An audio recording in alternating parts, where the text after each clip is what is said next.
Hi, happy Labor Day weekend. My name is Destiny Karis. You may have found this video as you were looking at my articles on Medium about MDA. So, welcome. I just kind of wanted to take this Labor Day weekend and just kind of show you there is a person, a face behind the articles that you've been reading and kind of give you a little bit of a history um, that I've had with MDA as you can kind of understand why I've been writing these articles for nearly 4 years now. Um, and I just want to start by saying I'm I have a minor in journalism. I'm not a journalist. I am a writer. I don't have any type vendetta against MDA. I am just somebody who has a long history with them and who believes in justice, who believes in the truth, who believes in transparency, and everything I've been seeing from them the past few years has been quite the opposite, which is what has caused me to speak out. But basically, I was a client and a volunteer for MDA for about 30-ish years, since I was about 4 years old. And when I was young, they were a wonderful organization. They helped pay for wheelchairs, braces, so many things that I needed. They were wonderful advocates. I knew whatever I needed, I could turn to them. Even if they couldn't get it for me, I could get their advice. And in those years, I grew close with so many of the other clients, the volunteers, and they really, truly were my second family. And as the years progressed, as I became a teenager, a young adult, things slowly started shifting. And it was so slow and gradual that I didn't really even notice until it was too late.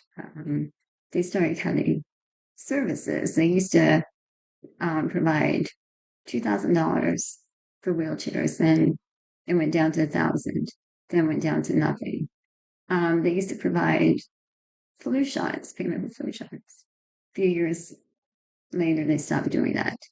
They used to pay for your MDA clinic visits, which the MDA clinic itself, that'll be another video. I'll talk about that another time. They stopped doing that, and it basically got to the point where they were only paying for research and camp, yet they were still implying to the public that they were paying for the wheelchairs, the bracelets, the flu shots, the clinic, all those things, which they had long stopped doing.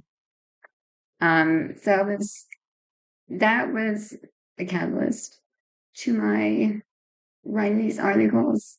However, it was about 4 years ago, almost to the day, when I discovered some other publications. I've written some articles about how India had paid millions and millions of dollars to the International Association of Firefighters, which is the firefighters union. Quite a few of us, volunteers, clients, asked them what those payments were for. And it's been 4 years later, and MBA still hasn't told us. They continue to make payments. I believe last year they paid them over $650,000, and they refused to tell us why.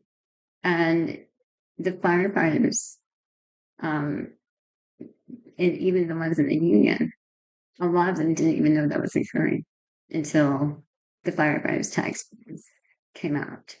A lot of them were upset about it, but even more of them don't even know this is occurring. So they continue to do the fill the booths for MDA where you see them on the street and you can put a few dollars in their boot and they say the money goes to MDA. Well, yeah, the money is going to MDA, but MDA is turning around and giving it right back to the union, which, mind you, the union, only 33% of firefighters in the US are in the firefighters union. So why aren't other firefighters getting anything in return if it's some type of payment for the job that they're doing? It makes no sense to me. Might to you, I don't know. So it just seems so unfair, unjust that they're not being transparent. And that's only making us think the worst because if they have a legitimate reason to make these payments, tell us, let us know, let's understand why. But they won't do it. We have no idea why they're doing it.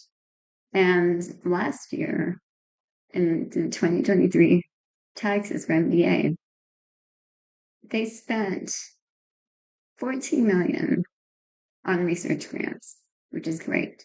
That's wonderful. However, they spent 26 million on salaries.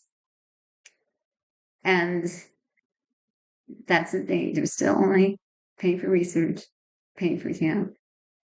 They're paying this much in salaries. They were paying the firefighters, the firefighter union, I should say, and they've cut all the services that they were known for.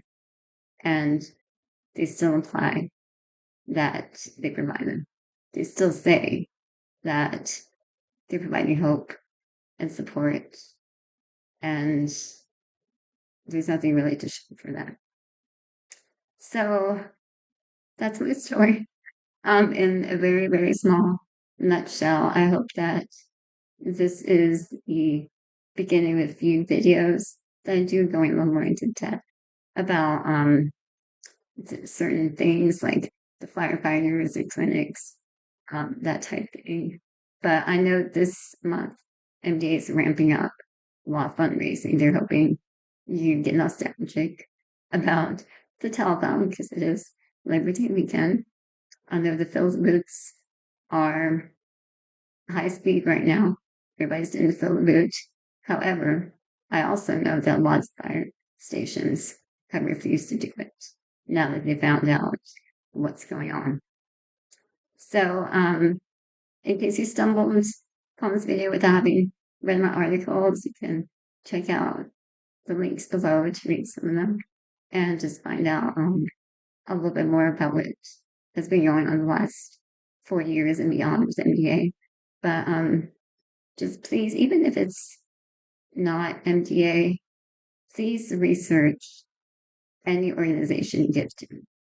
All the information that I found, all the information that I've published has all been public record. It's all been MDA's taxes. It's all been the International Association of Firefighters, LM, excuse me, forms, which are all public information. I don't have any insider information at all. So just do your due diligence, know where your money is going. Read between the lines when they say something. They're very good with semantics. Read between the lines. And I guess I hope this is the first of many videos to come.